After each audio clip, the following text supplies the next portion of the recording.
Merci encore à vous tous d'être là ce soir pour cette table ronde, un format qu'on avait introduit il y a 2 ans et dont les retours étaient plutôt bons.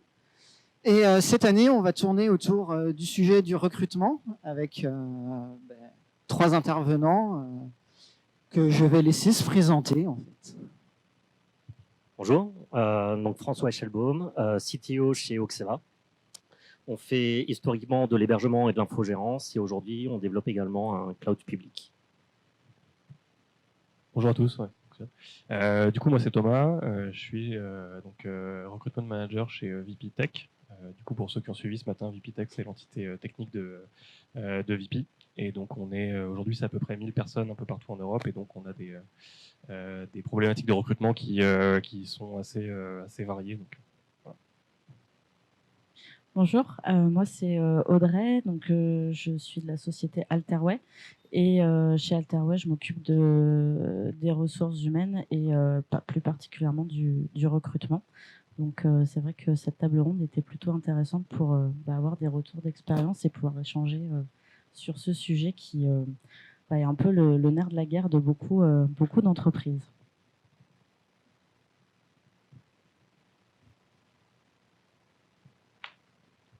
On réglera les problèmes de projecteurs après. Donc, j'ai préparé des notes parce que je suis organisé. Donc, le but aujourd'hui, en fait, ça vient d'interrogations qu'on m'a fait au cours des 2 dernières années de retour en disant on parle jamais recrutement, mais c'est un vrai gros projet pour nos métiers en ce moment, dans beaucoup de boîtes. Un projet parce que il y a quelque chose qui dure pendant longtemps, c'est on veut agrandir l'équipe, on veut recruter. Comment on fait? Il y a beaucoup de gens ici qui, dans les dernières années, sont devenus managers, ont pris de l'expérience, se sont mis à devoir recruter. Comment on recrute? Il n'y a pas d'API pour recruter, il n'y a pas de recrutement as a service, ops as a service. Enfin, il y en a peut-être, mais je ne suis pas au courant. Et de l'autre côté, il y a aussi pas mal de gens qui venaient me voir en disant bon, je me plais pas forcément là où je suis, où j'ai envie de changer, où j'ai envie d'évoluer, mais les process de recrutement, j'y comprends rien. J'ai essayé dans 2 boîtes et c'est tombé à l'eau. Je ne sais pas trop comment m'en sortir. Comment est-ce qu'on fait pour trouver des bonnes offres? Est-ce qu'il y a des bonnes boîtes? Ce genre de choses. Est-ce que les recruteurs... Quelles veut dire ces annonces? Il y a des mots-clés, mais c'est pas trop ce que je veux faire. Voilà. Donc il y avait pas mal de sujets là-dessus. On m'avait proposé, je sais plus qui, de faire une conférence pour parler recrutement. Et je me suis dit qu'en fait, le recrutement, c'était quelque chose où il fallait du pluralisme. Il fallait pas mal de points de vue. Donc là, on a des points de vue assez différents de personnes qui font du recrutement, mais à des postes différents. Et moi, en fait, j'ai une liste de sujets que je vais lancer et puis on va voir comment chacun répond et les points de vue, opinions, éventuellement astuces de chacun. Et je vais commencer avec le gros sujet, le salaire, parce que quand on parle recrutement, on parle salaire. Et est-ce que tout recrutement, ça se résume à un salaire? Est-ce qu'une offre, c'est avant tout un prix? Est-ce qu'un salaire, c'est ce qui est marqué sur une offre? Pas forcément. Est-ce que ça se négocie? Quelles sont les bonnes pratiques? Et est-ce que c'est vraiment, en tant que candidat, le critère à regarder? Ou en tant que boîte ou recruteur, le critère sur lequel mettre le plus d'importance? Parce que de toute façon, les gens, ils regardent un truc, c'est le chiffre en haut de l'annonce. Qu'est-ce que vous en pensez? Je commence. Alors, forcément, de parler de manière générale, la proposition de valeur qu'on va vous faire, que n'importe quelle société va vous faire, en fait, ça va être une balance. C'est-à-dire que vous allez trouver des choses intéressantes et des choses moins intéressantes. Donc, je pense que dans n'importe quel cas, si vous avez toute une proposition de valeur qui est mise sur le salaire, ça veut dire que vous allez devoir rogner sur autre chose. Alors après, pourquoi pas? Il y a plein de gens qui sont... pour qui un salaire assez élevé, c'est quelque chose qui est assez important. Je pense qu'il ne faut pas avoir de jugement de valeur là-dessus. Mais du coup, il faut se dire que si vous partez du principe que le plus important pour vous quand vous changez de métier, c'est le salaire, forcément derrière, il y a autre chose qui va être sans doute beaucoup moins bien. Il y a un tas d'exemples.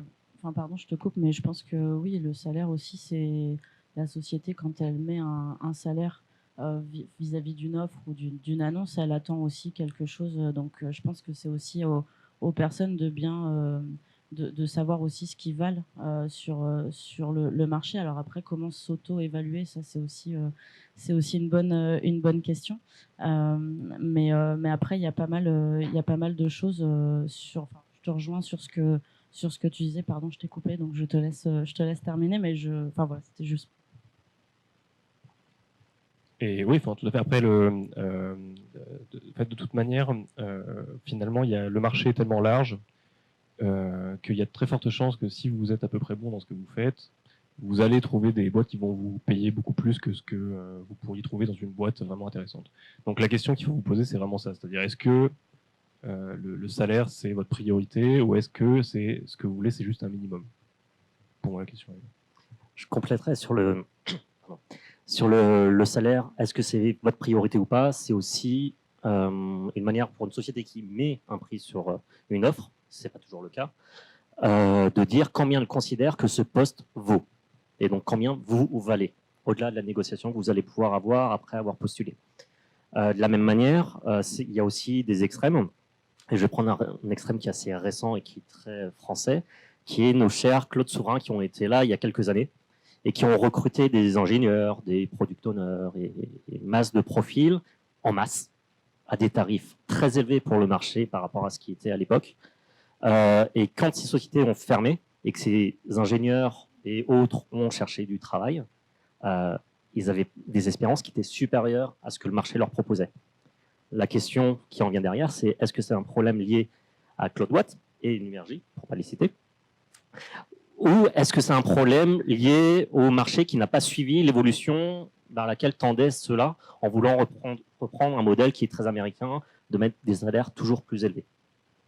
Alors, je pense que là-dessus, encore une fois, il ne faut pas avoir de jugement de valeur. Je pense que il y aura toujours des sociétés qui vont surpayer et généralement, quand elles le font, il y a une raison. C'est parce que soit, alors, considèrent que c'est un poste qui est vraiment stratégique et donc il y a vraiment utilité à payer plus, soit effectivement qu'elles savent très bien que derrière, vous ne retrouverez très certainement pas au même niveau en fait. Et c'est une question d'engagement. Je pense aussi qu'il y avait, sur cette problématique-là qu'on a rencontrée aussi, c'est vrai que, après tout dépend aussi de ce que la société est prête à faire, mais si on recherche un poste ultra spécifique où on sait que voilà, je pense que la société est prête à mettre le salaire qu'il faut, mais sans tout en ayant quand même un juste valeur et garder cette équité aussi par rapport au reste de l'équipe, parce que justement à mettre des salaires trop élevés, après derrière on éclate, même en interne après on se retrouve avec des problématiques où on va pas savoir les gérer parce que pourquoi un tel a 10 ou 15 cas de plus alors que donc il y a aussi la partie externe, mais il faut aussi voir les sociétés en interne quand elles font ça, les répercussions qu'elles vont avoir aussi derrière, et ça c'est pour le coup hyper important quand on parle aussi là on parle de recrutement, mais quand on parle de fidélisation, faire durer que les collaborateurs puissent rester le plus longtemps possible, il faut toujours avoir en tête cette équité entre tout le monde pour des postes équivalents. Après, tout dépend de ce que les compétences, etc. Mais pour des postes équivalents, il faut vraiment réussir à garder cette équité.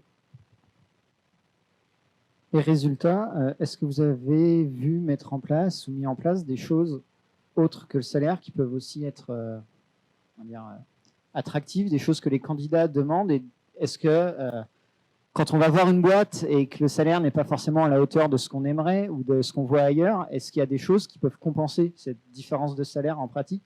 Moi, je vais donner un truc personnel. Mon niveau de qualité de vie, c'est quelque chose que je m'en balance avec un salaire parce que je préfère avoir une boîte agréable avec des collègues agréables qu'une boîte où je vais mal dormir et voilà, mais je vais être bien payé, mais dans 2 ans, je serai chez le docteur.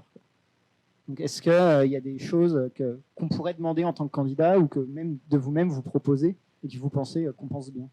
Moi, j'ai de plus en plus, là, pour le coup, ça fait 1 an et demi à peu près que j'ai de plus en plus justement de candidats qui nous demandent qu'est-ce qu'on propose, donc en plus de la rémunération. Et c'est vrai que nous, ce qu'on a mis en place chez Alterway, c'était de se dire ok, déjà l'évolution, avoir la transparence sur j'arrive chez Alterway en tant que, ou dans une société X en tant que, et c'est quoi mes possibilités d'évolution. Et si on arrive à avoir cette transparence par rapport à ça, ou dire à la personne voilà, dans 2 ans tu seras à tel poste-là, moyennant, enfin après, faut y travailler aussi, hein, ça vient pas comme ça. Mais là, du coup, ça, je pense que c'est quelque chose qui intéresse, enfin, là où nous, on a un intérêt qui est de plus en plus important par rapport vis-à-vis des personnes. Et après, bah, tout ce qui est également formation, donc qu'ils puissent voir en fait les formations qu'ils vont pouvoir suivre tout au long de leur parcours. Et ça, justement, c'est des choses qu'on a mis en place il y a à peu près 3 ans. Et ça, ça plaît vachement. Et quand on en parle pendant les entretiens, bah, du coup, voilà, les gens sont quand même hyper intéressés de savoir, ok, je viens chez vous, mais en gros, qu'est-ce que je vais pouvoir faire pour me faire que j'arrive à évoluer, tout simplement. Alors, je pense que ça dépend après de la structure, la taille de la structure, du type de business. Mais à côté du salaire, il va y avoir aussi, il y a des sociétés qui ne sont pas capables de vous proposer des salaires importants. Ça, c'est aussi un fait, c'est-à-dire que ce n'est pas qu'un choix. Il y a des sociétés qui ne sont juste pas capables de proposer des salaires à un niveau compétitif. Et donc, du coup, derrière, c'est de voir s'il y a des à côté, s'il y a par exemple des stock options qui peuvent être proposés dans des tailles dans des startups ou que ce soit. Donc déjà, je pense qu'il y a cet aspect-là. Il y a tout l'aspect carrière qui est à prendre en compte. C'est-à-dire que si vous êtes dans une petite structure, c'est de voir quelle est la perspective que vous voyez pour cette structure-là. Est-ce que vous pensez que c'est une structure qui a du potentiel? Sinon, niveau carrière, vous serez forcément assez limité. Et après, il y a le niveau de vie, en fait. Est-ce que c'est quelque chose qui est important pour vous ou pas? Est-ce que l'environnement dans lequel vous êtes, là où vous êtes, les gens avec qui vous êtes, est-ce que vous avez la possibilité de travailler à distance? Tout ça, c'est des sujets, je pense, qui sont à prendre en compte si c'est quelque chose qui vous intéresse, si le salaire n'est pas votre intérêt premier. Je ferai quoi avec ce que vous disiez, mais avec un point qui manque de côté un peu personnel, à mon avis, qui est là, on parle d'à côté au sens stock option ou la formation ou autres qui sont très importants pour l'investissement de l'employé dans la société. Mais ce qui fait qu'un employé est bien dans une société, c'est quand il se sent chez lui. Sentir chez lui, je ne parlerai pas du niveau de vie ou autre, mais vraiment du fait qu'il se sente bien et qu'il a envie de rester. Pour ça, c'est de rendre les choses le plus personnelles possible. Vous passez au bureau autant de temps que vous le passez avec votre famille. C'est-à-dire, vous le passez à manger. On va oublier la partie travail. Vous le passez à manger, vous le passez à boire pour fêter les événements, pour oublier les événements. On parlait de migration qui peut mal se passer. Il faut les oublier. Mais il y a aussi tous les petits trucs que la société va mettre en place. Des soirées régulières, le fait de faire du télétravail. Ça, c'est des questions que je vois régulièrement dans les candidatures. La première question de personnes habitant en province pour des postes à Paris, c'est est-ce que vous permettez le télétravail? C'est pas je vais venir à Paris. Mais même pour des employés parisiens, c'est comment gérer ce télétravail qui fait partie de leur cadre de vie, qui leur permet d'avoir une vie de famille à côté, etc. On est très loin des sociétés d'il y a 20 ans où c'était le métro, boulot, dodo, et on est plus dans le métro, maison, métro, maison. Donc voilà. Ça, après, c'est effectivement c'est une évolution que les sociétés doivent faire pour justement permettre à tout le monde de pouvoir s'épanouir et être bien chez qui ils bossent, quoi. Mais c'est vrai que là tu parlais des questions de tout ce qui était télétravail.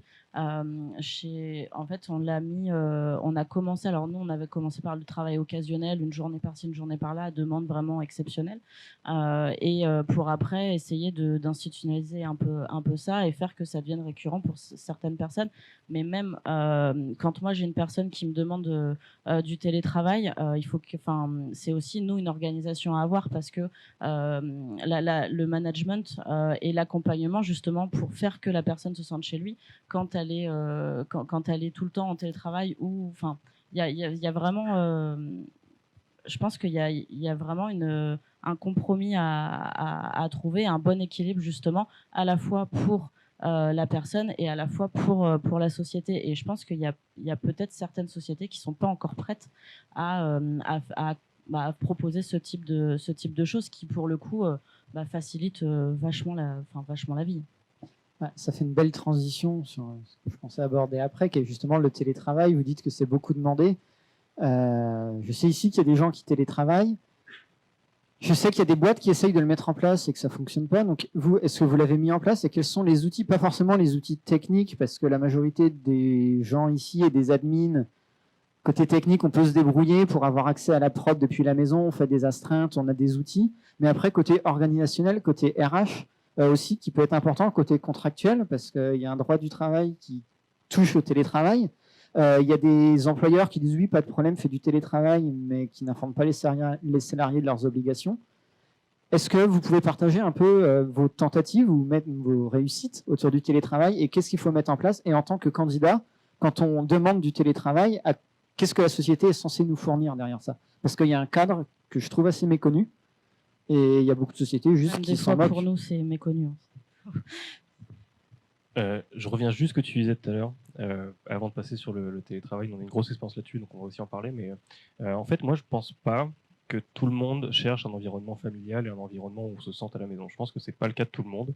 Il y a un tas de sociétés qui vendent ce genre de choses, parce qu'il y a clairement des candidats qui ont envie de ce genre d'environnement. Mais je pense que c'est pas le cas de tout le monde. Et du coup, à vous, quand vous êtes recruteur, quand vous êtes dans un processus de recrutement, je pense que c'est important de vous mettre à la place des candidats que vous avez en face de vous et de vous demander aussi s'ils ont envie de ce genre de choses. Et quand vous définissez un peu la proposition de valeur que vous allez avoir, c'est vous dire est-ce que vraiment les gens que je veux recruter, est-ce que je veux que ce soit des gens comme ça? Ou est-ce que je veux pas que ce soit des gens comme ça, typiquement? C'était le seul point. Et du coup, sur le télétravail, alors, il y a déjà une première. Pour moi, il y a deux choses. La première chose, c'est le travail à distance tout court. C'est-à-dire comment on fait pour travailler avec des gens qui sont dans des endroits différents. Parce que ça, déjà, ça génère une complexité. C'est-à-dire réussir à travailler avec des personnes qui ne sont pas à côté de nous au quotidien. Donc déjà, il faut que culturellement, on soit dans une structure avec des gens qui sont capables en fait de travailler à distance. Donc ça, c'est une première chose. Après, il y a effectivement le fait de travailler seul. Et c'est pour moi le point majeur, c'est simplement déjà de recruter des gens qui sont autonomes pour ensuite être capable de justement leur proposer ce genre de choses. Si vous recrutez des gens qui ne sont pas autonomes, il faut être sûr que déjà ça sera un frein assez important au télétravail. Et dernière chose là-dessus, du coup, pour moi, le télétravail, le frein au télétravail, c'est quelque chose qui est majoritairement culturel. Et je pense qu'on a souvent peur d'avoir quelqu'un qui ne travaille pas, parce qu'il n'est pas là, il n'est pas présent, donc on a l'impression qu'il ne fait rien. Et je pense que justement en recrutant des gens autonomes et en leur faisant confiance, pour moi, il n'y a pas de problème. C'est-à-dire qu'il soit avec vous ou pas, en fait, il travaillera de la même manière, très certainement. Donc, voilà. Et c'est la philosophie qu'on a un peu chez nous aussi. Oui, parce que c'est vrai que ça rejoint, c'est qu'il y a des personnes qui sont pas forcément prêtes pour être en télétravail. Alors quand je dis télétravail, je parle à 100% vraiment remote, full remote. Après, on l'a mis, on va dire que ça va faire peut-être 2 ans qu'on a vraiment instauré le télétravail pour des personnes de manière vraiment permanente, soit un jour, 2 jours ou 3 jours par semaine. Mais là, c'est hyper encadré à la fois pour lui ou elle et pour la société parce qu'effectivement il y a un code du travail qui existe par rapport à ça et que du coup par exemple j'ai quelqu'un qui me demande du télétravail tous les jeudis, il y a un avenant à son contrat qui est fait pour encadrer tout ça avec ce que la société a comme devoir, comme droit. Est-ce que le salarié a aussi le droit et les devoirs pour ne serait-ce que l'assurance habitation, c'est un truc tout bête, mais il faut que dans le compte, qu'il y ait une clause dans le contrat d'habitation qui montre que vous puissiez travailler en télétravail, parce que s'il se passe quoi que ce soit, un accident du travail en télétravail chez vous, c'est considéré, un accident en télétravail, c'est considéré comme un accident du travail. Donc du coup, il faut avoir aussi toute cette partie administrative à faire, et c'est pas juste envoyer un mail pour dire voilà, aujourd'hui je suis en télétravail. Donc il y a quand même pas mal de réglementations à faire, et ça, en plus, ça a pas mal changé là depuis quelques temps. Et mais après, nous, ça se passe. Il y a eu des échecs, hein, il y a eu avec des personnes, ça s'est pas bien passé parce que manque de communication, parce que pas forcément les bons outils, etc. Mais je pense que quand la société est bien dimensionnée sur la partie technique, parce que Oui, alors après, en tant qu'admin, on se débrouille, vous savez faire pour avoir accès, etc. Mais quand de l'autre côté, les outils sont pas là, du coup, si pour vous appeler à chaque fois c'est par téléphone, c'est chiant. Enfin, c'est quand même vachement mieux de se voir et puis de pouvoir discuter comme si vous étiez à côté. Donc, je pense que oui, que la société se dote d'outils, c'est déjà un point qui est primordial pour pouvoir assurer un bon télétravail. Et après, il y a l'aspect humain de ne pas perdre le lien et le contact et du coup avoir des points permanents avec son manager. C'est les personnes qui sont en full remote chez nous, c'est toutes les semaines. Il y a un point vraiment formel. Après, bien évidemment, il y a des contacts toute la journée, etc. Mais il y a un point vraiment formel toutes les semaines et ça, c'est marqué dans l'avenant pour contractualiser les choses. Juste, ouais, je pense que effectivement le management est hyper important en fait. C'est-à-dire qu'un mauvais management de toute manière il sera mauvais à distance ou sur place en à fait. distance ou pas, il sera mauvais. Je vais répondre avec 3 exemples de ma vie passée. Le premier, c'est un gros hébergeur français avec des data centers principalement à Paris, où donc je gérais différentes plateformes pour les clients. Et régulièrement, j'étais soit en data center, soit chez moi, soit chez des clients directement pour bosser avec leurs équipes. Et un jour, j'ai mon manager qui me fait un joli mail pour m'expliquer que c'était scandaleux que je ne sois pas au bureau et que j'étais considéré comme télétravail ou absent si je n'étais pas au bureau. Et dans un élan de réponse, je lui ai répondu que j'étais plus physiquement au bureau quand j'étais en data center, puisque mon équipement était en data center, et que j'étais en remote quand j'étais au bureau. Donc ça, c'est le premier exemple où il y a un problème de mentalité sur aussi quelle est la nature de notre travail. Notre travail est naturellement en remote pour la majorité d'entre nous. Pareil pour des développeurs qui vont travailler sur des sites ou des applications. Deuxième cas de figure, c'est une société franco-américaine où nativement, la société s'est faite en remote pour tout le monde, même si on avait des gros bureaux à Paris et à Portland. On avait des employés à Singapour, au Brésil, à New York, à Chicago, et même certains chez eux, etc. Et depuis la création de la société, tout était considéré comme en remote. Donc on a mis en place les outillages, mais on a mis aussi, non pas des process, parce que c'est lourd, mais plutôt vraiment des habitudes de travail comme si on était au bureau avec nos collègues et avec le management et compagnie. Donc il y avait un problème. De la même manière qu'on va aller toquer la porte d'à côté, on prenait un Zoom ou autre outil de visio et on discutait avec nos collègues et compagnie. Troisième cas de figure, société beaucoup plus récente, où on avait un employé en remote qui vivait à Paris. Sauf que Paris, c'est aussi le plus gros de la société. Cet employé était considéré comme un fantôme pour la plupart des employés de la société. On ne le voyait jamais, personne ne savait sur quoi il travaillait, et fantôme. On en revient à ce problème, non pas d'outillage, mais aussi de management et de communication à l'intérieur des équipes. Et en fait, le vrai point du remote, c'est pas comment on va travailler, etc. Parce que ça, c'est des moyens techniques, des moyens contractuels ou autres. Ça se fait. Il n'y a rien d'impossible là-dedans. C'est le côté humain. C'est comment on va s'assurer qu'il y ait une continuité d'activité entre les équipes ou même au sein d'une même équipe potentiellement qui peut être explosée entre différents bureaux. Et c'est vraiment comment on s'assure que ces équipes vont travailler de la même manière de différentes villes, même d'un même pays ou différents pays, différents fuseaux horaires, ou s'ils étaient tous dans le même bureau. Donc en fait, il y a plusieurs aspects. Il faut que la personne soit autonome. On a commencé, c'est rigolo parce qu'on a vraiment commencé autour de la personne, en disant bon, il faut la bonne personne, qu'elle soit autonome, qu'elle sache travailler chez lui, que ce soit quelque chose qui lui plaît. Puis en fait, à la fin, on se dit oui, mais avant tout, il faut que la boîte elle soit prête, parce qu'une personne qui est prête à bosser en remote, qui vient dans une boîte qui n'a pas les process. En fait, c'est là où on voit que c'est les deux. Enfin, c'est pas l'un ou l'autre, c'est l'un et l'autre. En fait, c'est pas. Enfin, tout le monde doit avancer ensemble et pour que ça fonctionne bien, il faut que les deux côtés soient prêts et que oui, la communication, le management, que l'autonomie, aussi la prise d'initiative aussi, parce que si la personne qui est chez elle, si elle attend pendant 3 plombes que quelqu'un lui réponde, voilà, donc c'est pour ça l'outillage.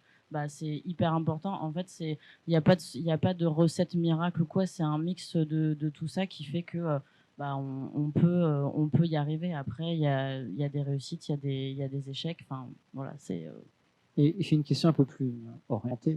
J'ai déjà mon idée de la réponse. Mais est-ce que vous pensez qu'on peut, dans une équipe, avoir une personne remote pendant que toute l'équipe est dans un bureau ou pas? Parce que moi, beaucoup d'échecs du remote, ça se résumait à il y a une personne qui voulait être remote, on la voulait vraiment, on l'a embauchée, elle était remote, elle s'est pas intégrée avec l'équipe, c'est dommage. Ouais, en fait, c'est un peu ce que tu disais. En fait, c'est quand on a un cas isolé, c'est tout de suite un peu plus compliqué parce qu'il y a une cohésion qui se crée entre les personnes qui sont là sur place et qui exclut un peu naturellement la personne qui n'est pas sur place. Et ça c'est quelque chose qu'on a aussi expérimenté. Et pour le coup, ça, c'est compliqué à gérer.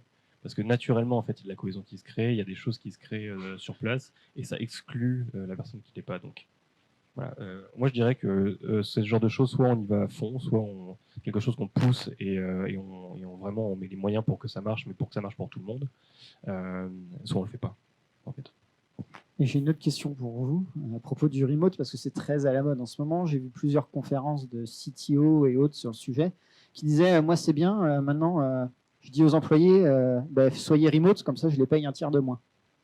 Est-ce que ça marche ou pas? Parce que c'est très mal pris. Oui, il disait un employé remote, c'est bien, il va vivre dans sa province, donc je peux me permettre de le payer un tiers de moins. De toute façon, les salaires à Paris sont ingérables. Et comme ça, c'est bien, j'en embauche 4 pour le prix de 3 et c'est cool. Il n'y a pas de rapport. Enfin, c'est pas parce que la personne justement, je suis curieux, en province qu'elle va être parce que là, voilà, c'était Ouais, quelqu'un qui d'accord. était RH dans un grand groupe français qui disait moi, je suis à fond pour le remote, ça me fait des économies de coûts. Qu'est-ce que vous en pensez? Ça fait des économies de place quand même, ça c'est vrai, pour le coup. Oui, mais c'est le coût indirect. Mais Ouais. derrière, il va les compenser parce que dans ce cas-là, l'employé peut demander à ce qu'on lui paye une partie de son assurance, une partie de son ADSL, une partie de son mobile. Donc les coûts indirects, il va les compenser quelque part sur le salaire.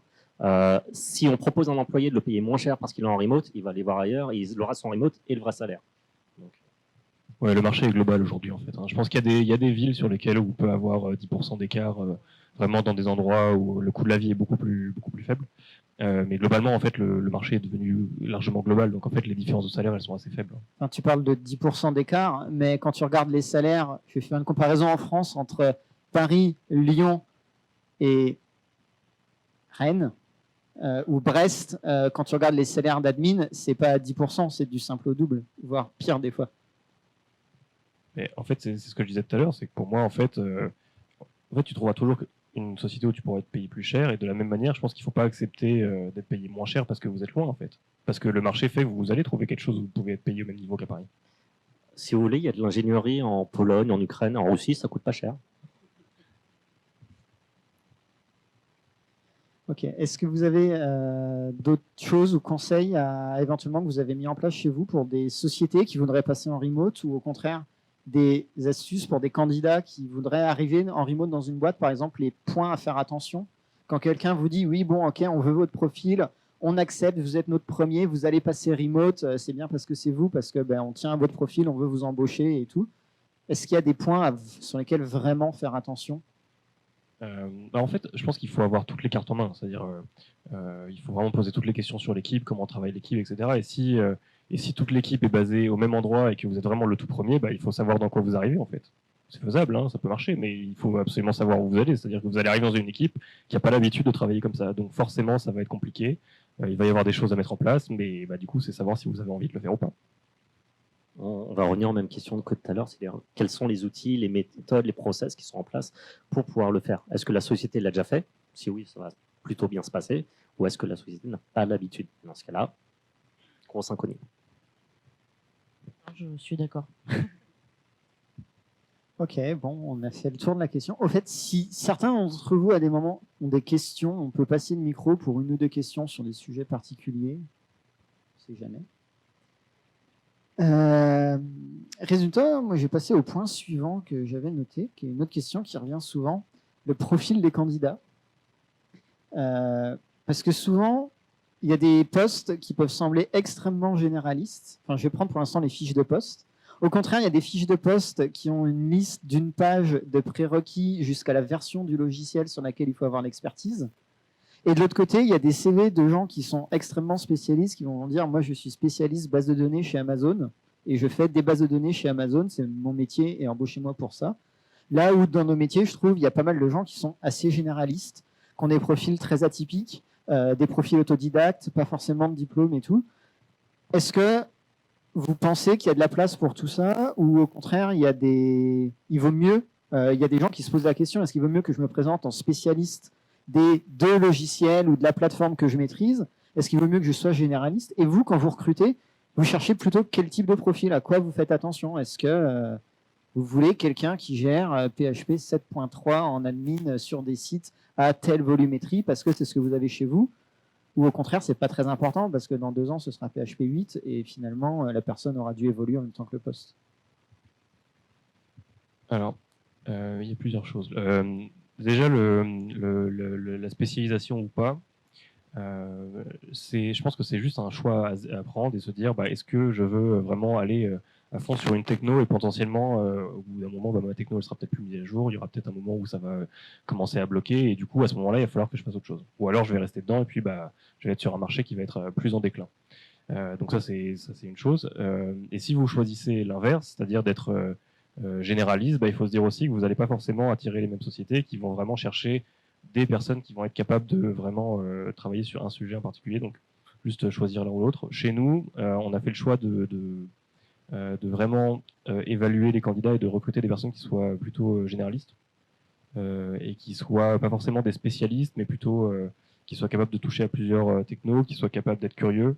Et ça, c'est quand même une tendance de manière générale, c'est-à-dire de penser que on est un bon ingénieur de manière générale, même si on n'est pas vraiment expert sur une techno, on est capable de le devenir en fait. Il y a énormément de sociétés qui pensent comme ça, c'est le cas chez nous. Et du coup, disons passer d'un profil où vous êtes généraliste à devenir un expert, c'est possible. L'inverse, c'est quand même plus compliqué. Je rajouterais là-dessus une expérience, enfin pas une expérience, une technologie et l'expérience et l'expertise que vous allez avoir dessus. Il y avait un article de presse il n'y a pas longtemps qui disait la durée de vie moyenne, c'est 5 ans. Donc, est-ce que vous voulez être un expert pendant 5 ans et après faire partie des meubles parce qu'une société rare aura cette technologie-là dans 20 ans et aura besoin de vous? Ou est-ce que vous voulez pouvoir vous adapter? Ce qu'on vous a appris à l'école, c'est à apprendre, à vous adapter en permanence. Et les métiers qu'on a, à part dans quelques rares groupes où c'est des équipes très spécialisées et où vous allez rentrer dans le moule plus ou moins facilement, c'est des équipes qui sont pluridisciplinaires, qui sont complémentaires, les membres sont complémentaires, et où vous allez évoluer en fonction des besoins, des affects, des opportunités, etc. Et toute la partie compétences va être là. De la même manière, quand vous lisez la fiche de poste, on cherche non même plus le mouton à 5 pattes, mais même le mouton à 15 pattes. Qui a écrit la fiche de poste et pourquoi? Ça peut être aussi bien certains cabinets de recrutement qui l'ont fait en reprenant tous les mots-clés, tous les buzzwords qu'ils ont trouvés pour faire plaisir aux clients. Mais ça peut être également le manager qui l'a mis en se disant « je fais ma liste de courses » et le candidat jouera au bingo et quand il considérera qu'il a assez de points, il répondra. Et c'est là où vous verrez si, en tant que manager, si l'employé est motivé et s'il sait se vendre et s'il a envie de se vendre. En disant, j'ai tel et tel point que je connais et je maîtrise, cela je vous les garantis, cela je m'adapterai et je travaillerai avec vous et on verra comment il y a besoin vis-à-vis de l'équipe, vis-à-vis de ses besoins, etc. Moi, en fait, je la trouve pas facile comme question. C'est pas évident à répondre. En fait, je pense qu'il n'y a pas de bonne ou de mauvaise réponse. Mais en fait, je vois chez Alterway sur l'équipe d'admin, oui, on a un profil en tête. Enfin, on sait très bien, on sait ce qu'on veut parce qu'on sait notre parc, on sait le parc qu'on a, on sait là où on veut aller et on sait par exemple que la personne elle doit au moins avoir un minimum de background pour pouvoir s'adapter et que nous on puisse aussi s'adapter parce que si la personne, aujourd'hui, l'intégration dans les équipes, elle est faite par les équipes elles-mêmes et aussi par les managers. Donc après, il y a des parcours, il y a les formations, etc. Mais moi, je sais que quand on recherche un admin, on sait le minimum qu'on veut. Après, qu'il ait un bac plus 5, même pas le bac ou pas, ça, franchement, on s'en fout. C'est l'expérience qui fait que. Mais derrière, oui, c'est être spécialiste ou généraliste. Je pense que ça dépend du niveau et de l'âge aussi de la personne, parce qu'on peut avoir quelqu'un qui va se spécialiser dès le départ dans une techno parce qu'il est à fond là-dessus, et une personne qui a 25 ans d'expérience qui va être généraliste parce qu'en fait c'est son parcours et il a décidé de le faire comme ça. Donc c'est aussi à la société de s'adapter et d'avoir en fait de ce tilt quand on voit le CV, de se dire tiens, lui je vais quand même le contacter même s'il répond pas à toutes les cases, il a le minimum que moi je sais qu'il faut pour bien s'intégrer et bien y arriver aussi, parce que le but c'est que ça ne soit pas un échec mais une réussite, et du coup voilà, mais après je pense que les profils qu'on peut avoir sur LinkedIn, les tweets, etc., le profil Twitter et tout, ça c'est hyper important. Enfin, je sais que les équipes côté recrutement, elles regardent au-delà de l'aspect CV ou le petit texte qu'on met quand ils postulent. Nous, on regarde vachement ce que les personnes font, justement, le code, le machin, ceci, pour voir, ouais, en fait, ça peut peut-être le faire, ou non, là, ça le fait pas parce que peut-être trop spécialisé, en fait. Et donc souvent, là on en a parlé un petit peu en parlant de fiche de poste, qui n'est pas forcément exacte par rapport à ce qui est recherché. Je pense qu'on l'a tous vu, ces fiches de poste remplies de technologies à maîtriser. Des fois, la blague, c'est maîtriser depuis 10 ans une technologie qu'à 5 ans, ce qui est parfois demandé. Et moi, je me suis rendu compte quand j'ai commencé à recruter qu'en fait, quand je faisais une fiche de poste et que je la donnais au RH, c'était pas ça qui était posté sur le site. Voilà, ça m'est arrivé. Je ne reconnaissais pas mon offre que j'avais pourtant postée pour recruter quelqu'un. Résultat, quand on voit une fiche de poste, est-ce qu'on peut se dire, bon, ça a l'air à peu près moi, le reste, je peux l'apprendre. Je vais quand même postuler, limite en disant, ça, je ne maîtrise pas, mais bon, je maîtrise plein de trucs à côté. Au pire, vous me formez en interne ou vous me payez une formation. Est-ce que c'est quelque chose en tant que candidat qu'on peut dire? Et est-ce qu'au contraire, c'est ce qu'il faut faire? Si je cherche un job, est-ce qu'au contraire, il faut que j'aille chercher des choses où je pense pouvoir apprendre, même si je ne maîtrise pas et qu'une expertise est demandée, et demander à la société, je saurais apprendre, apprenez-moi.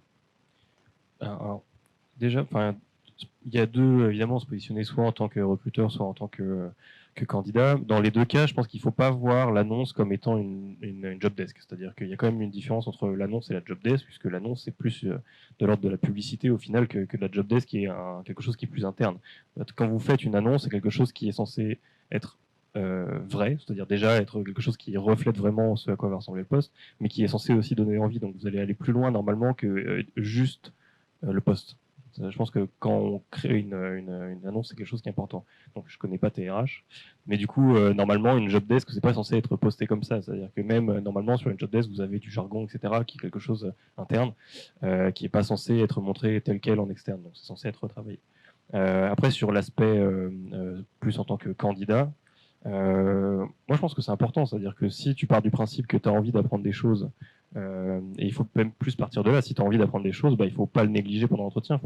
Si tu vois que tu es face à une société qui cherche un spécialiste et un pur spécialiste et qui ne seront pas capables de t'apprendre autre chose, il faut passer ton chemin. En fait. C'était mon point en gros tout à l'heure, c'était justement, voilà, vous faites le bingo, vous voyez les technos sur lesquels vous êtes capable de répondre, celles où vous n'êtes pas capable de répondre, celles où vous n'avez pas envie, et celle où vous avez envie d'apprendre. Là où on vous demande de l'expertise sur 2 ou 3 technos où il faut une certaine seniorité, si vous en avez les 2 tiers, la dernière, vous dites je la connais pas, mais j'ai moyen d'apprendre parce que j'ai fait ça, ça, ça.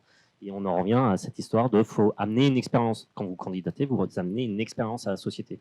On n'embauche pas juste un CV ou un bout de papier. On embauche une expérience, votre vécu. Donc c'est ça qu'il faut mettre en avant pour montrer pourquoi vous êtes capable d'y répondre. Et plus à vous en tant que manager, je pense que c'est important de prendre de la hauteur de vue quand vous commencez à décrire le profil que vous allez rechercher. Parce que instinctivement, selon la pression que vous allez avoir au quotidien, vous allez chercher quelqu'un qui va être opérationnel très rapidement sur les technos ou sur ce que vous faites de manière générale. Et du coup, c'est à ce moment-là qu'il faut prendre de la hauteur et se dire, ok, mais s'il maîtrise quelque chose maintenant, c'est très bien, mais qu'est-ce que je vais en faire plus tard? Et voilà, juste pour là-dessus, se dire que c'est très bien d'avoir quelqu'un qui maîtrise ce que vous faites maintenant, mais il faut le projeter. Et un peu lié à ce niveau-là, parce que moi, c'est quelque chose que j'ai vu attirer les candidats, et je le vois de plus en plus, dire vous avez un budget conférence annuel ou un budget formation annuel. Est-ce que c'est quelque chose que vous avez mis en place? Est-ce que vous avez vu des effets? Et en tant que candidat, est-ce que c'est quelque chose qu'on peut demander aussi? On parlait de compensation de salaire. Moi, j'ai déjà vu des sociétés qui disaient, mais voilà, vous avez un budget de tant de milliers d'euros annuels de conférences. Après, vous choisissez, soit vous venez au Sysadmin Day, c'est gratuit. Soit vous allez à AWS Las Vegas et c'est une semaine à 5 000 ou 6 000 ou 7 000 $. Est-ce que c'est quelque chose que vous avez essayé de mettre en place? Et est-ce que c'est quelque chose en tant qu'admin qu'on peut demander? Parce qu'après tout, les formations, dans nos métiers, c'est des conférences. On ne va pas aller à un organisme de formation demander une spécialisation sur une techno très spécifique dans nos domaines. Bah, en fait, ouais, complètement. C'est-à-dire que déjà, il faut tout demander. Je pense qu'il n'y a pas pour moi, il n'y a pas de problème à demander ce genre de choses. Et après, même, renseignez-vous. C'est-à-dire que si vous postulez dans une boîte où vous voyez qu'il n'y a aucune présence nulle part, bah, ça vous donne une idée aussi clairement de ce que vous allez pouvoir voir en interne.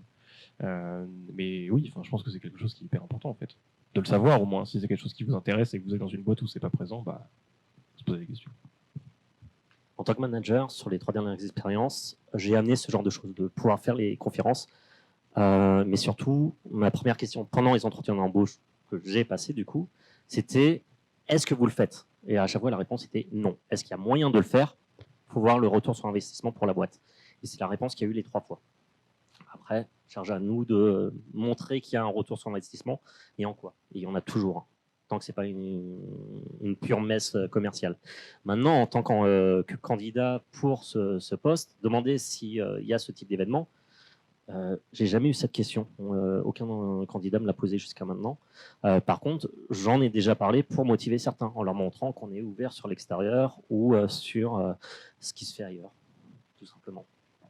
Nous, on le fait aussi. Et, moi, j'ai déjà eu par contre des questions de est-ce que vous faites des conférences, que vous envoyez vos collabs, mais même, au final, même si Salmin Day c'est gratuit, il n'y a pas de, c'est pour la société, c'est le fait de pouvoir envoyer en fait les collaborateurs et avoir l'idée de dire bah oui, j'accorde du temps pour envoyer telle ou telle personne à tel salon, que ce soit en France ou à l'étranger, mais c'est hyper important pour la culture en fait, et même derrière, les sociétés ils disent bah non, il n'y a pas le retour sur investissement, il est zéro, c'est pas vrai, parce qu'en fait, les personnes qui vont à des conférences, que ce soit en France ou à l'étranger, derrière elles apprennent, derrière elles voient des choses qui vont permettre à l'entreprise et de faire un feedback aussi, de se dire bah voilà, là à tel endroit, telle conférence, j'ai entendu telle chose, peut-être que bah en fait voilà, tout est à prendre. Donc le retour sur investissement, il est peut-être pas immédiat parce que si on parle en argent, oui, non, c'est pas vrai, mais par contre derrière sur le temps, oui, il l'est. Après, il faut pouvoir le faire, c'est-à-dire que je pense que oui, certaines sociétés ne peuvent peut-être pas le faire financièrement parlant. Après, après, je pense que c'est, même pour tout le monde, même moi en tant que RH, je suis toujours intéressée d'aller à telle ou telle conférence pour ma culture perso et de me dire bah j'apprends des choses ou je vois un peu ce qui se passe à l'extérieur, etc. Donc c'est pas forcément aussi valable que, en tout cas que pour les techs, c'est valable pour tout métier en fait. Après, tu dis pour ta culture perso. Moi, j'ai déjà vu des réponses du type ah oui, c'est pour ta culture perso, bah, tu vas sur tes sous-perso et sur tes congés. Il y a des boîtes qui disent oui, vous pouvez aller en conférence, il faut juste poser des jours. Il y a toujours ce genre de comportement. Il y a des personnes qui le font aussi, mais après c'est quand, on peut pas vendre un truc par exemple, sur certaines annonces, c'est noté, écrit noir sur blanc. Donc en fait, quand tu vas en entretien et que c'est noté, tu peux pas après dire bah non, mais c'est sur ton temps perso. Donc si la société prend le parti de le mettre, c'est que bah derrière, faut quand même qu'elle assume les choses. Mais après, oui, il peut y avoir sur le temps perso, mais je pense que pour la société de le faire, c'est hyper important, comme les formations. C'est que ce soit, il y en a plein qui font avec leur compte personnel de formation et qui viennent me voir en disant est-ce que je peux le faire? Bah oui, fais-le c'est 2 heures dans la journée. C'est pas, vas-y, fais-le. De toute façon, ça sera toujours bénéfique pour tout le monde, donc c'est du donnant-donnant et voilà. Il y a 2 types de conférences et souvent les personnes à qui j'en ai discuté on mélange les deux. Il y a les conférences où au final c'est pas une conférence mais plus un salon très commercial où même les présentations vont être juste là pour vous vendre un produit, vendre une méthode, vendre un fournisseur ou je ne sais quoi. Avec des conférences où là on va échanger, on va avoir des retours d'expérience et compagnie. Ça fait une grosse différence. Et d'ailleurs, certaines de ces conférences, maintenant, mettent sur les mêmes sites où vous pouvez vous inscrire des kits complets de comment vendre en interne cette conférence et votre participation à cette conférence, avec tout un ensemble de les questions que vos managers vont vous poser ou les remarques qu'ils vont vous donner et quoi y répondre, pour justement éviter c'est du personnel. Non, c'est pas que du perso. Merci. Alors, j'ai un dernier point pour qu'on finisse à l'heure. On a pas mal parlé fiches de poste, qu'est-ce qu'on peut mettre dessus, les avantages, des choses comme ça. Mais il y a, je trouve, un vrai problème dans nos métiers, c'est comment est-ce qu'on est au courant des postes intéressants. Et à l'inverse, en tant que manager, comment tomber sur les profils intéressants. Je pense que mettre son CV sur Monster ou faire une recherche sur Monster, c'est pas forcément le meilleur moyen de trouver le bon genre de profil. Est-ce que vous avez, quels sont vos moyens, quelles sont vos astuces et pour vous, qu'est-ce qui marche vraiment le mieux à la fois pour trouver des profils et pour trouver des postes intéressants? Parce que si on veut, par exemple, du télétravail, on restreint beaucoup le nombre de postes ouverts à l'heure actuelle en France. Résultat, comment est-ce que je fais pour trouver un bon poste en télétravail à l'heure actuelle en France? Est-ce qu'il y a des astuces? Est-ce qu'il y a des bons sites? Ou est-ce que c'est juste, il n'y a qu'à avoir un réseau et voilà, c'est le réseau et le réseau fait tout? Alors, il y a plusieurs choses. Tu peux mettre ton CV sur Monster, tu verras ce qui se passe, je pense. Pas grand-chose. Ouais. En tout cas, non. En fait, il y a plusieurs choses. C'est-à-dire, en gros, déjà, est-ce que tu veux voir un peu quelle est l'étendue du marché? Tu peux aller sur 2-3 sites phares. Je pense que tu vas sur LinkedIn, Glassdoor, Indeed, et puis là, tu as déjà vu à peu près tout ce qui se passe sur le marché. T'as pas besoin de voir beaucoup plus. Après, il y a autre chose. Il y a le poste, mais il y a aussi, est-ce qu'il y a des sociétés qui vous donnent envie en particulier? Et là, dans ce cas-là, il faut aller voir directement sur leur site. Ce qui s'y passe, que tout n'est pas en ligne en dehors de leur site carrière. Donc, ça, c'est déjà pour voir un peu les postes en ligne, c'est déjà le plus simple. Ensuite, il y a le réseau, en dehors du réseau ou pas. Enfin, le réseau, oui, je pense que c'est quelque chose qui est intéressant parce que ça vous donne quand même une idée déjà de la qualité de ce que vous allez trouver en interne, vous avez une idée de type de culture que vous allez trouver dans la boîte en question, mais derrière, vous allez vous fermer quand même un nombre très restreint en fait de sociétés. C'est-à-dire que si vous vous basez que sur votre réseau, vous allez être que avec des gens qui globalement ressemblent à peu près à ce que vous faites, et ça va s'arrêter à ça, quoi. Donc pour moi, c'est vraiment travailler votre réseau parce que vous avez une certaine qualité derrière, vous le savez. En tout cas, il y a plus de chances. Et la deuxième chose, c'est aller voir au moins ce qui se passe sur les sites généralistes, postuler à vraiment uniquement ce qui vous intéresse, et c'est déjà bien. Pour commencer, c'est déjà bien. Les sites, tu les as cités, donc je vais pas les redire. Sur le fait d'utiliser vos réseaux, si et étendez vos réseaux, il y a les mailings, les FSA, FRSAG, FRNOG et compagnie. Il y en a plein d'autres. Il y a les conférences où vous avez le moyen de réseauter, juste après. Il y en a, il y a les sites des sociétés qui vous intéressent, même s'ils n'ont pas d'opportunité, candidater. Tant que vous n'osez pas, vous ne savez pas. Mais en tout cas, le réseau, ça va jouer énormément, surtout aujourd'hui où tout ce qui est travail autour et sur Internet, c'est relativement démocratisé. Ça fait quelques années maintenant. Mais surtout, c'est un monde qui est très petit. Tout le monde finit par se connaître directement ou indirectement. Régulièrement, il m'arrive de contacter des amis ou anciens collègues qui sont à l'étranger ou en province et compagnie pour des profils qui sont parisiens pour avoir leur avis. J'ai cet avis-là, je l'obtiens. Donc de la même manière, vous, en tant que candidat, si les gens sont prêts à parler de vous, bah, vous pouvez obtenir la même information. C'est-à-dire, est-ce que tu as entendu parler d'une société qui cherche tel type de profil? Et ainsi de suite. Le réseau, ça marche dans les deux sens et il faut vraiment l'étendre au maximum. Je suis tout d'accord avec vous. Mais non, mais oui, je pense que, c'est côté société. Nous, on travaille beaucoup avec LinkedIn. Et après, parce que c'est là où ça marche. Enfin, pour nous, ça marche le mieux. Et après, oui, le réseau côté candidat.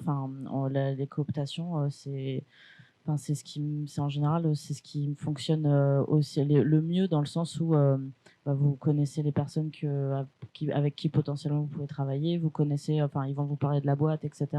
Et après, oui, le réseau, ça se travaille quotidiennement. En fait, faut pas hésiter à regarder aller sur les sites directement et puis postuler aux offres qui vous intéressent le mieux. Après, LinkedIn, je trouve que c'est aujourd'hui ce qui marche plutôt pas mal. Et si on se met de l'autre côté, parce qu'on a beaucoup parlé de l'aspect candidat, comment je fais quand je suis candidat, mais du coup, je pense que c'est important aussi de vous, dans Audi, j'imagine que vous allez être recruteur si c'est pas déjà le cas. Je pense que c'est hyper important de se dire que votre parcours candidat, il commence en fait extrêmement tôt et c'est important de pas négliger tout ce qui se passe avant la candidature en fait. De la même manière que vous, quand vous allez chercher un métier, enfin vous cherchez un nouveau poste ou quoi, votre parcours va commencer au moment où vous allez contacter le recruteur, mais il va commencer bien avant, quand vous allez commencer à vous poser des questions sur ce que vous voulez faire, quel type de poste vous allez chercher, etc. Et donc vous, en tant que manager, c'est important de vous poser ces questions-là dans l'autre sens et de vous dire, ok, qu'est-ce qu'il faut que je montre déjà, comment il faut que je me rende présent pour que le jour où je vais avoir besoin de recruter, ça soit beaucoup plus facile pour moi parce que je serai présent dans la communauté. J'aurai une image qui sera potentiellement bonne. J'ai des experts dans ma société qui font que, en fait, ma société attire parce que techniquement c'est intéressant, en termes de méthode c'est intéressant, enfin sur tout un tas d'aspects. Et du coup, ne jamais négliger tout ce qui se passe avant la candidature et pas vous dire que votre process de recrutement il commence à ce moment-là, mais il commence bien avant en fait. Il y a tout l'aspect attraction et après toute la partie du process de recrutement dont on n'a pas parlé, mais voilà.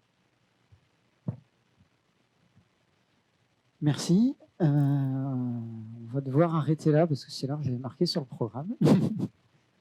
Mais j'espère que c'était intéressant pour tout le monde. Et ben, on a peut-être le temps pour une ou deux questions si jamais. Ah, il me semblait bien. Il y a des questions et après on va pouvoir aller boire. J'ai une question relative aux annonces et à la fait d'essayer d'avoir des recrutements dans la diversité. Parce que si on regarde la salle, là, c'est pas GG quand même en termes de diversité. Je suis désolé de le dire comme ça. Et tu parlais tout à l'heure d'une liste bingo. Enfin, typiquement, la liste bingo, tu te prives quand même d'une quantité de profils monstrueuse, des gens qui sont humbles et qui se disent non mais attends, il y a trop de trucs, je maîtrise pas, c'est pour des gens qui sont meilleurs que moi.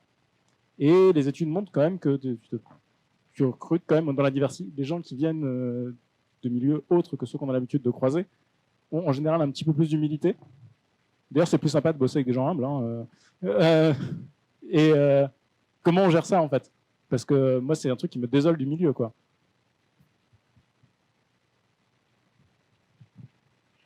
Il y a deux choses. C'est qu'est-ce que tu cherches à toi recruter en tant que recruteur, que manager, et qu'est-ce que tu cherches à faire en tant qu'employé. Quand tu es sur une liste bingo, en général, c'est que tu es plutôt sur un niveau un peu senior ou sur une équipe assez petite, tu vas chercher à compléter. Quand tu parles de personnes humbles, la majorité du temps, tu tombes sur des personnes qui, sauf exception, il y a toujours des exceptions, qui ont peu d'expérience ou qui n'ont pas encore touché à beaucoup de domaines et qui vont, j'ai dit souvent, et qui ne vont pas répondre à ce côté senior. Maintenant, si je cible une personne beaucoup plus humble, je ne vais pas la cibler de la même manière.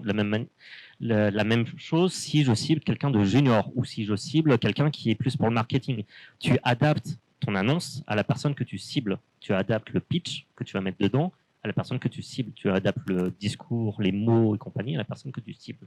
Si tu cibles un bingo, c'est que derrière, dans mon cas de manager, c'est que j'ai une équipe qui est relativement restreinte, que j'essaye d'avoir le plus complémentaire possible et qui est des profils relativement seniors.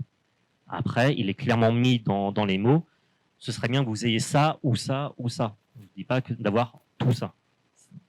Il y a la manière de présenter ton annonce. Après, je vois à quelles études tu fais référence, c'est aussi sociologique et c'est c'est sociétal même. Et voilà, par exemple, il y a une étude en question qui a montré que chez les femmes, de manière générale, il y a... C'était la diversité. Qu'est-ce que tu entends? C'est quoi la diversité? Parce que du coup, c'est diversité homme-femme, c'est diversité régionale. Enfin, c'est quoi en fait? Ouais, d'accord. Et c'est des milieux qui, je pense que quand Gaëtan dit humble, c'est des gens qui ont tendance à être sous-estimés ou à se sentir sous-estimés et qui vont répondre seulement s'ils matchent l'ensemble des critères. C'est un biais, mais il y a eu pas mal d'études là-dessus. Et derrière, ça peut faire peur à ce type de profil, le fait d'avoir des grandes listes de choses. Et de manière instinctive, ils vont avoir tendance à ne pas répondre parce qu'ils ne sont pas mis en valeur déjà dans leur milieu actuel. Donc, ouais. C'est plus compliqué que je cherche un profil senior, c'est pour ça qu'il faut tout cocher. Déjà, en fait, il y a, on a parlé, l'annonce, c'est-à-dire en gros, qu'est-ce qu'on veut mettre en avant, à qui on parle. Déjà, ça, c'est important. Mais la deuxième chose, tu le mentionnais, c'est les biais, en fait. C'est-à-dire qu'on a tous des biais qui sont liés à qui vous êtes, à d'où vous venez, etc. Et ces biais-là, en fait, il ne faut pas les négliger. C'est-à-dire que si vous partez du principe que vous n'en avez pas, en fait, c'est que vous avez juste passez à côté et que vous allez recruter des gens en ayant ces biais-là. Donc c'est important quand vous recrutez que vous ayez clairement en tête en fait ce que vous recherchez. Et si tu parles d'humilité, ça veut dire qu'il faut que tu évalues l'humilité de telle manière pendant ton process.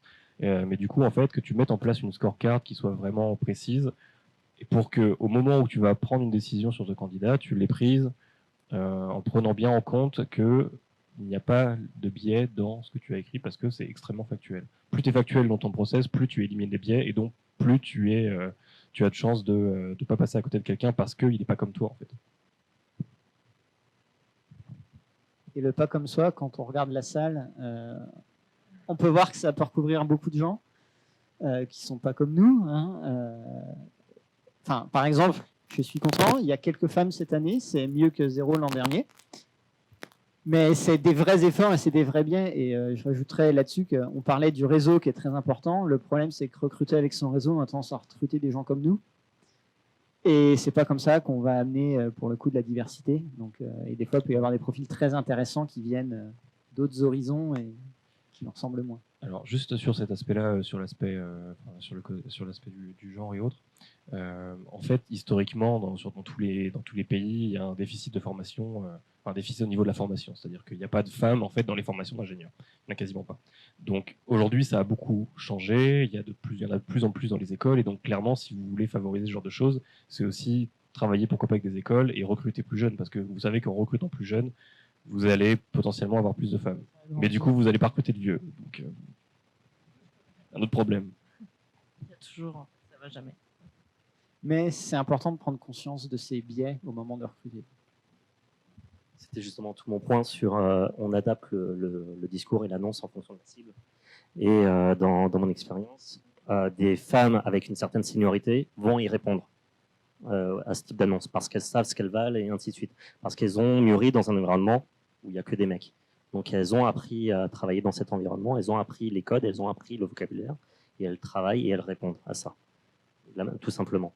Par contre, oui, sur des juniors, on ne va pas les capter avec ce type d'annonce, mais dans ce cas-là, on fait une annonce en conséquence pour des profils plus juniors où on va contacter des écoles ou des réseaux plus dédiés. Il y a de plus en plus de regroupements de femmes ingénieurs dans l'informatique et autres, que ce soit en France, aux États-Unis, en Angleterre ou en Europe. Voilà.